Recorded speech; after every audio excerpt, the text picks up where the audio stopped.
year 1615, high in the mountains of feudal Japan, a quiet dojo stood far from the noise of cities and politics. Inside the wooden hall, a single question was asked that would reshape a young warrior's life. The master did not shout it. He did not frame it as a challenge. He simply asked, "Teeshi, if you were surrounded by 10 enemies, how many would you cut down?" The young samurai answered without hesitation, confidence sharpened by years of disciplined training. "All 10, master." The old man slowly shook his head. "None," he said, "because the moment your mind reaches for 10, you have already lost to the first." That sentence carried a truth every samurai was forced to confront. Victory was never born from frantic action. It emerged from presence, not from refined technique, but from a disciplined mind. Not from the blade held in the hands, but from the silence held within. The warriors who understood this principle became legends whose names survived centuries. Those who did not were reduced to unmarked graves, their skill forgotten. What history often leaves out is that this teaching was never meant only for combat. It was a philosophy for living. Even now, centuries later, the same mistake repeats itself. You are fighting too many battles at once. Career pressure, strained relationships, health worries, unanswered questions about purpose. And like the fallen samurai, you are losing not because you lack ability, but because your attention is scattered. Your body is here, but your mind is everywhere else.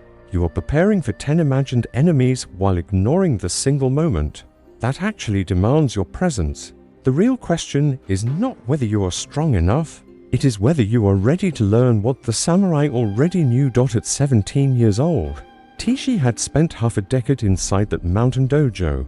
5 years of relentless discipline.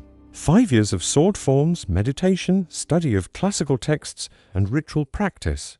His technique was flawless. Each strike landed with precision. His movements were fast, controlled, and exact. On the surface, he looked like a future master. Yet beneath that polished exterior, something was deeply wrong. Fear had taken root in his mind. During sparring sessions with wooden swords, his thoughts raced ahead of the fight. What if I lose? What if I disappoint my master? What if everyone sees my weakness? His breath tightened. His shoulders stiffened. His perfect technique collapsed under the weight of anticipation. The other students noticed. Quiet comments drifted through the dojo halls. "Teeshi has excellent form but no spirit. He thinks too much. He will never pass the test." The test was more than an examination. It was a rite of passage separating students from true samurai. Wooden sword against real steel, not to kill, but to reach the moment where death becomes unavoidable. Most students faced it at 18. Teeshi was already nearing that age, and his master had not mentioned his name even once. One evening, after the others had left, Teeshi gathered the courage to approach Yamamoto sensei. The master sat motionless before the shrine, kneeling in formal posture, eyes closed, breath steady. Teeshi knelt and waited. Minutes passed, then more. When the master finally opened his eyes, they carried the weight of countless battles and years of instruction. "Master," Teeshi said quietly, his voice unsteady, "when will I be ready for the test?" The master studied him carefully. "You are technically ready," he replied, "but technique alone is worthless." Confused, Teeshi was told to stand and draw his sword.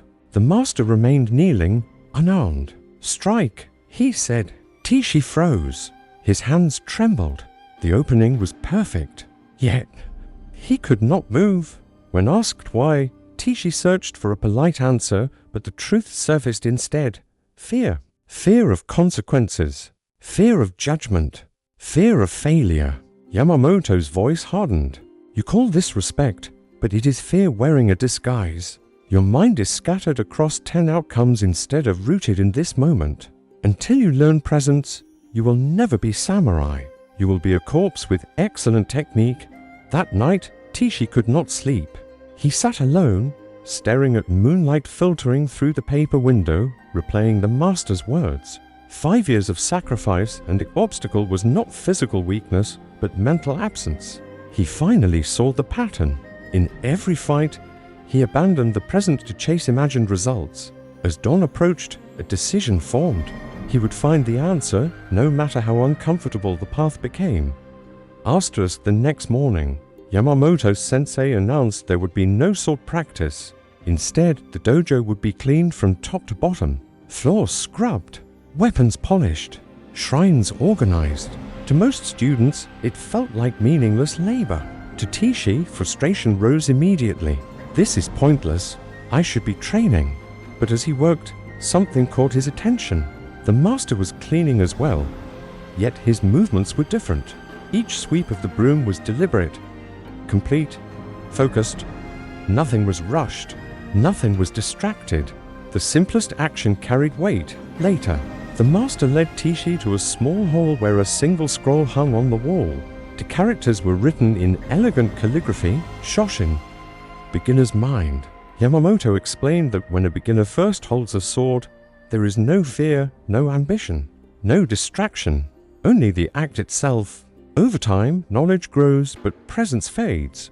Teeshi felt exposed. He had been sweeping floors while thinking about tests, practicing swords while thinking about outcomes, living one step removed from reality. From that day forward, his training changed. Every action was to be done completely. Eating meant eating. Walking meant walking. Training meant only training. Nothing else existed.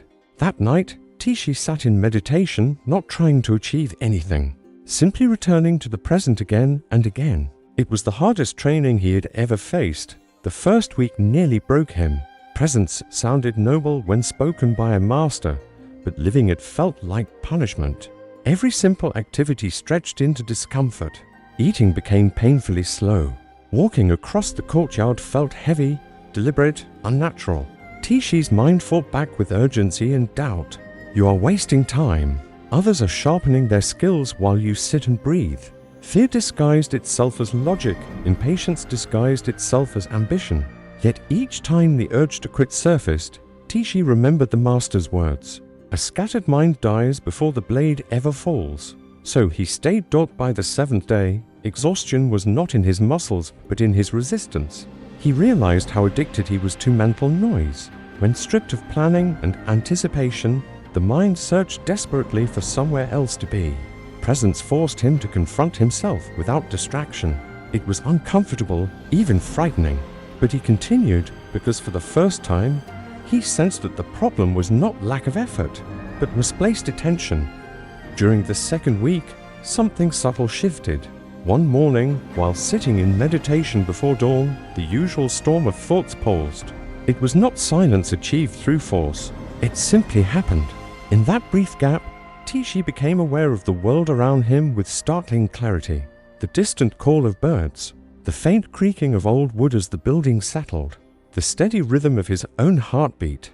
It felt as if he had awakened from a long dream. The moment vanished quickly, replaced by thoughts again, but it left a mark. Silence was not a myth. Presence was real. Encouraged, Teeshi deepened his practice. When he swept the floor, he no longer rushed. The motion of the broom, the texture of wood beneath it, the sound of bristles moving dust became his entire world. When he ate, he slowed until each bite had weight, temperature, and taste. When he walked, every step became complete, from heel touching ground to balance shifting forward. There was no background noise of thought, only the task itself. What once felt like punishment now felt strangely grounding. The other students noticed the change, but misunderstood it. Teeshi moved slower now, quieter. His eyes seemed distant, yet alert. Whispers followed him. He walks like an old man. He eats like a monk. Perhaps he has given up on becoming samurai. Teeshi heard none of it, not because he was ignoring them, but because his attention no longer lived in imagined judgment. The master watched silently, offering no praise, no correction, only patience. The true test arrived during the third week. A sparring session was announced and Teeshi was paired with Kenji, one of the dojo's most respected fighters. Kenji had already passed his final examination. He was fast, confident, admired. Old Teeshi would have collapsed under comparison before the first strike. His mind would have raced ahead, rehearsing failure. But now, something was different. He stood calmly, feet grounded, breath steady, eyes open but relaxed. He was not trying to impress anyone. He was simply present. When Kenji attacked with a sharp overhead strike, something extraordinary happened. Teeshi did not think. His body moved on its own. He shifted aside, redirected the blow, and countered in a single fluid motion. There was no pause between perception and action, no hesitation, no inner commentary. Kenji stumbled back, surprised. They reset and engaged again. This time, Teeshi was no longer fighting Kenji as a person. He was responding to movement itself. When Kenji advanced, Teeshi adjusted. When Kenji retreated, Teeshi settled. The exchange ended quickly. Kenji lowered his sword and bowed deeply. That felt different. He said quietly, "You've changed." Teeshi returned the bow without speaking. Inside, understanding was forming. Presence was not passive. It was alive. Faster than fear. Faster than thought. When the mind stopped interfering, the body expressed its training perfectly. Technique had always been there. Presence had unlocked it. That evening, Yamamoto-sensei called Teeshi forward. The master studied him for a long moment before speaking. "Tomorrow," he said calmly, "you will face your final test." Fear rose instantly, as it always had. But this time, Teeshi did not resist it or follow it. He felt it, acknowledged it, and returned to the moment. His breath, his posture, the quiet certainty beneath emotion. "Yes, master," he replied. For the first time in 5 years, the words were true. The dawn of the examination arrived without drama. The dojo courtyard filled with witnesses from neighboring schools. This was formal, official, and final. Teeshi stood in traditional attire, wooden sword in hand. Across from him stood Yamamoto-sensei, holding a real katana, sharpened steel. The imbalance was deliberate. If the master chose, one strike would end everything. Yamamoto addressed the crowd. "Today, this student does not attempt to defeat me. He attempts to demonstrate presence under pressure." As the master assumed his stance, Teeshi felt his heart quicken, then settle. Old Teeshi would have drowned in thought by now. What if I fail? What if I die? But those questions no longer controlled him. He felt the ground beneath his feet. He heard the wind moving through bamboo. He saw his master clearly. Here. Now. Only this moment, the master moved. Not a full attack, but a probing strike, fast and precise. Teeshi responded instantly. No plan, no strategy, just awareness expressing itself through movement. The blade passed harmlessly by. They circled. Another attack followed, faster this time, layered and deceptive. Teeshi flowed with it, blocking, stepping, countering without strain. The katana never touched him. The courtyard grew silent. This was unusual. Most students spent the entire examination defending desperately, overwhelmed by fear. Teeshi was not defending. He was responding, adapting, present. As the exchange continued, something remarkable happened. Teeshi stopped trying altogether. He was no longer attempting to win, impress, or survive. He simply was. The fight became effortless, almost graceful, as if movement itself was happening through him rather than by him. Then the master did something unexpected. He created a clear opening, obvious, inviting. Most students would have lunged immediately, desperate to seize the moment. Teeshi saw it clearly and did nothing. Presence revealed the truth beneath appearance. It was a trap, overcommitment disguised as opportunity. The master lowered his sword. "Enough," Yamamoto said. "You have passed." When the courtyard finally emptied and the formal witnesses departed, Teeshi felt his body begin to tremble, not from fear but from release. The intensity that had held him upright drained away, leaving behind a quiet clarity. Later that evening, alone with his master, Yamamoto-sensei spoke without ceremony. 5 years ago, you came here wanting to become the greatest swordsman. Today, you became something far more difficult. You became present. Teeshi listened carefully, absorbing each word. The sword the master continued is only a tool. Presence is the true weapon. When you refused the false opening, you showed wisdom. The young warrior tries to win every exchange. The seasoned warrior knows some victories are traps. Teeshi bowed deeply. But as gratitude settled, another feeling surfaced. restlessness, a sense that this moment, rather than being an ending, was only a threshold. He voiced it carefully. "Master, I have passed the test. I am samurai now, but it feels as if the real training has only just begun." Yamamoto smiled softly. "That is because it has. This is the first transformation from student to warrior. There is another from warrior to master, and for that, you must leave this dojo." The words landed heavily. "Leave," Yamamoto explained without hesitation. Teeshi would travel to Mount Koya, a sacred mountain known for its ancient Zen monasteries. There, he would train for 1 full year, not in swordsmanship, but in pure presence, meditation, stillness, awareness stripped of form. The next level of mastery, the master said, is not about fighting better. It is about transcending the need to fight at all. Teeshi accepted without argument. Somewhere deep within, he knew this path was necessary.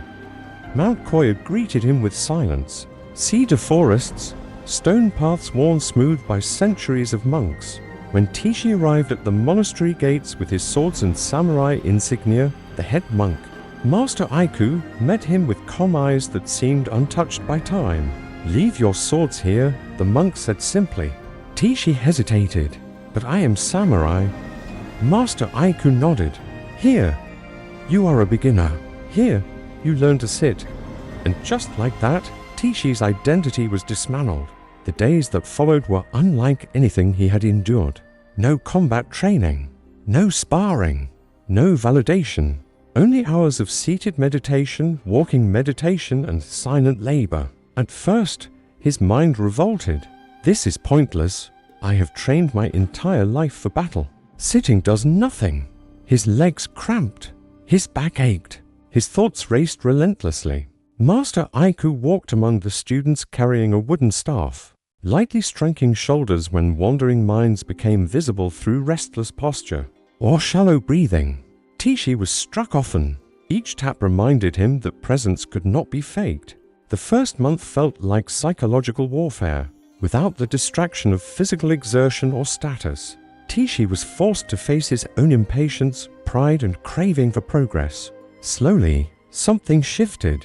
During a walking meditation session, moving 1 step per breath around the hall, he noticed that thoughts continued to arise, but they no longer demanded obedience. Anxiety appeared, then faded. Frustration surfaced, then dissolved. Presence, he realized, was not about eliminating thought. It was about not being ruled by it. Months passed, and the monastery routine became his entire world. Waking before dawn, sitting in silence, eating simple meals without speaking, working in the gardens, chopping wood, carrying water, each action performed with full attention. Teeshi discovered layers of awareness he had never known.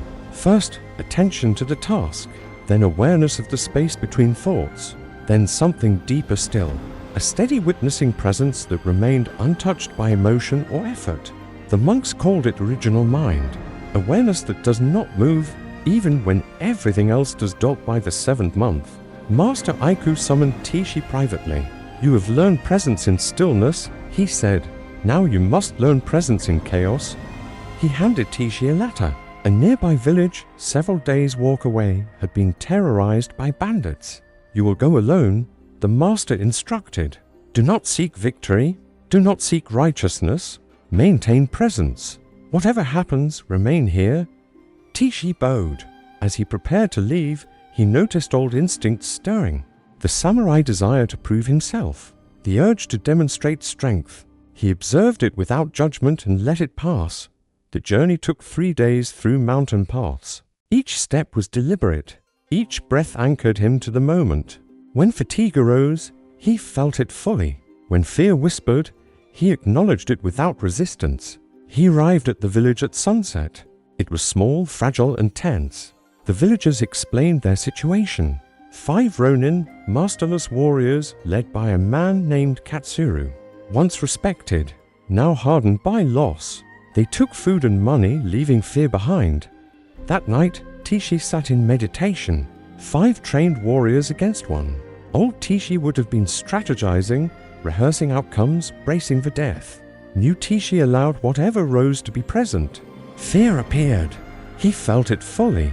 Yes, fear exists. That is natural, but it no longer decided his actions. As dawn approached, a quiet clarity settled in. The outcome did not matter, only presence did. When the bandits arrived, they came loudly, confident in intimidation. Teeshi walked out to meet them unarmed. Laughter followed. One samurai, a boy, but as Teeshi stood before them, grounded and still, something shifted. Katsuru, the leader, stopped laughing. There was no aggression in Teeshi's posture, no challenge, only awareness. "You are not like the others," Katsuru said. "Who trained you?" Teeshi answered simply, "Masters who taught me to be here." The confrontation had begun, but not in the way anyone expected. Not with steel, not with threats, with presence.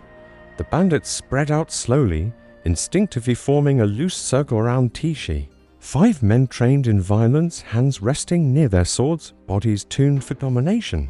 Teeshi did not mirror their tension. He did not lower his stance or raise his voice. He stood as if rooted to the earth itself, breathing calmly, eyes open and steady. This alone unsettled them. Violence expects resistance. It feeds on fear. In the absence of both, it loses its rhythm. Katsuru stepped forward. His face bore the marks of a life hardened by loss, scars carved not only into skin, but into memory. "Why would a village send one man?" he asked. Teeshi met his gaze without challenge. "They did not send me to fight," he replied. "They sent me to listen." The words confused the bandits. Confrontations were meant to escalate, not soften. Yet something in Teeshi's stillness demanded attention. Katsuru scoffed, but his hand did not move to his sword. "Listen to what?" he demanded. Teeshi spoke slowly, deliberately, "To the part of you that remembers who you were before everything was taken." At that, a flicker crossed Katsuru's eyes. The past had not vanished. It had only been buried beneath rage and survival. Teeshi continued, his voice steady, free of accusation. "You were trained to protect, not to terrorize. You lost your lord, but you did not lose your nature." One of the bandits laughed harshly and drew his blade. "Enough talking," he shouted, charging forward. Teeshi did not move, not forward, not back. He did not brace himself or flinch. He remained completely present, unguarded, breathing evenly. The blade stopped inches from his throat. The bandit froze, confused by his own hesitation. In that moment, violence had nowhere to land. The man stumbled backward, shaken. Silence followed. Katsuru watched carefully. He had seen fear, desperation, and bravado countless times. He had never seen this. A warrior who did not resist.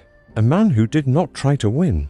"You are either foolish," Katsuru said quietly, "or fearless." Teeshi shook his head. "I am neither," he replied. "I am simply here." The words landed deeper than any threat. Katsuru's posture softened. Slowly, he knelt, lowering himself into the dirt. The other bandits stared in disbelief. "I forgot," Katsuru said, voice breaking. "I forgot what it meant to be samurai." The admission carried years of buried grief. Without another word, he stood and turned to his men. "We leave," he said, "and we do not return." The bandits departed as they had arrived, but lighter somehow, as if something heavy had been set down. The village was safe, not through bloodshed, not through dominance, through presence. Teeshi watched until they disappeared into the trees, then bowed quietly to the villagers and returned to Mount Koya. Master Aiku was waiting when Teeshi arrived. He listened without interruption as Teeshi recounted the encounter. When the story ended, the monk asked a single question. "What did you learn?" Teeshi paused, then answered. "That presence does not defeat enemies. It dissolves the need for enemies to exist." Master Aiku smiled. "Yes, this is the secret the greatest warriors discover. The ultimate victory is not overcoming others. It is transcending conflict itself." Time passed. Teeshi completed his year on the mountain and returned to Yamamoto-sensei's dojo. But he did not return as a student. He returned as a teacher. Years later, the master retired to a quiet hermitage, and Teeshi assumed responsibility for the dojo. The same wooden floors, the same shrine, the same scroll bearing the characters for beginner's mind. One afternoon, a new student arrived. Young, eager, technically gifted, anxious. He reminded Teeshi painfully of himself. "Master," the student said, "I want to become the greatest swordsman in Japan." Teeshi smiled gently. He had spoken those words once. "Come," he said, gesturing toward the shrine. They knelt together in silence. Teeshi pointed to the scroll. "Do you know what this means?" The student nodded eagerly. "Beginner's mind?" Teeshi nodded. "And what does that mean to you?" The student answered quickly. "To train with humility." Teeshi smiled again. "Yes, and more. It means to be present for this moment. Not the moment when you are great. This moment, because there is no moment when greatness arrives. There is only now followed by another now." The student frowned, confused. Teeshi stood and placed a broom in his hands. "Before we train with swords," he said, "we begin here." The student's disappointment was visible, but he nodded and began sweeping. Teeshi watched as the young man's mind wandered, rushing through the task, yearning for something more important. Teeshi recognized himself instantly. The cycle continued. Teaching did not pass through lectures or explanations. It passed through presence, through example, through the quiet transmission of awareness from one generation to the next. This was the true way of the samurai. Not domination, not violence, awareness, not achievement. Being. The path was never about the sword. It was about living fully, breathing fully, standing fully in each moment. The warrior who understands this becomes unshakable, not because nothing can touch him, but because nothing can pull him away from now. Years passed quietly, the way meaningful years often do. Teeshi did not chase reputation, yet his dojo became known, not for producing the most aggressive fighters, but for shaping warriors who moved differently, spoke less, and stood with a calm that unsettled opponents before swords were ever drawn. Visitors often struggled to explain what felt unusual about the place. There was no visible intensity, no shouted commands, no theatrical discipline, and yet something unmistakable lived in the air. Presence. Teeshi rarely spoke of his own journey. He understood that truth cannot be transferred through stories alone. It must be encountered. So, he taught the same way his masters had taught him, through repetition, through simplicity, through the ordinary made sacred. Students swept floors, carried water, sat in silence. Many left. Some stayed. The ones who stayed slowly discovered the same realization Teeshi had learned years before. The mind resists stillness because stillness exposes it. As Teeshi aged, he often reflected on what the sword had truly taught him. The blade had never been the point. It was a mirror. When the mind was scattered, the sword revealed hesitation. When the mind was fearful, the sword revealed tension. When the mind was present, the sword disappeared. Action flowed without effort. This was why the ancient samurai spoke of no mind. Not emptiness, freedom. Freedom from being dragged by thought. Modern science would eventually give language to what the samurai already knew. When attention is anchored in the present, the brain shifts out of survival mode. The constant loop of self-referential thinking quiets. The nervous system stabilizes. Reaction gives way to response. This is why fear loosens its grip. This is why performance improves without force. Presence is not mystical. It is biological. It is the state the human system was designed to function from before distraction became constant. Teeshi often reminded his students that presence does not remove difficulty. Pain still arises, loss still happens, fear still visits. The difference is that presence prevents these experiences from hijacking the entire system. When fear appears, it is felt fully, then allowed to pass. When anger rises, it is acknowledged without becoming identity. This is what the samurai meant by immovable mind. Not emotional numbness, but emotional sovereignty. The world outside the dojo changed rapidly. New tools, new distractions, new forms of noise. Yet the core struggle remained identical to what it had been centuries earlier. People lived everywhere except where they stood. Regret pulled them backward. Anxiety dragged them forward. Very few occupied the narrow doorway of now. Teeshi understood that the ancient teachings were not relics. They were remedies. He would often tell his students that life itself is the battlefield. Every conversation is a duel. Every decision is a moment of contact. When you enter these moments burdened by anticipation or memory, you lose clarity. You react instead of respond. But when you arrive fully, without internal commentary, something remarkable happens. Intelligence moves first. Not the intelligence of thought, but the intelligence of awareness. This was the lesson Teeshi tried to pass on most carefully. Presence is not something you achieve once and keep forever. It is a discipline renewed each moment. You lose it, then return, again and again. The practice is not perfection. The practice is noticing when you have left and choosing to come back. In his later years, Teeshi sometimes sat alone before the shrine, gazing at the same scroll that had once confused him as a boy. Beginner's mind. He finally understood its deepest meaning. It was not about ignorance. It was about freshness, meeting each moment without the weight of conclusion, without the arrogance of certainty, without the fear of outcome. This, he realized, was the ultimate freedom. On one quiet evening, a student asked him a question that echoed across time. "Master," the student said, "if I face many challenges in life, how can I overcome them all?" Teeshi smiled softly. "You don't," he replied. "You face one moment fully, then the next. When you stop fighting 10 battles at once, the one in front of you becomes manageable." The student looked puzzled. Teeshi continued, "Most suffering does not come from what is happening. It comes from what we imagine might happen. Presence removes imagination from the driver's seat. It returns authority to reality." This was the final teaching. Not dramatic, not heroic.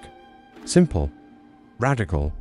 The understanding that when you're fully present, you stop leaking energy into fear and regret. Your actions become cleaner. Your words become fewer. Your decisions become clearer. Life stops feeling like resistance and starts feeling like movement. The samurai of old understood this because their lives depended on it. A distracted warrior did not survive. Today, the stakes appear different, but the cost is the same. A distracted mind lives in constant conflict. A present mind moves through difficulty with stability. This is why presence remains the ultimate weapon.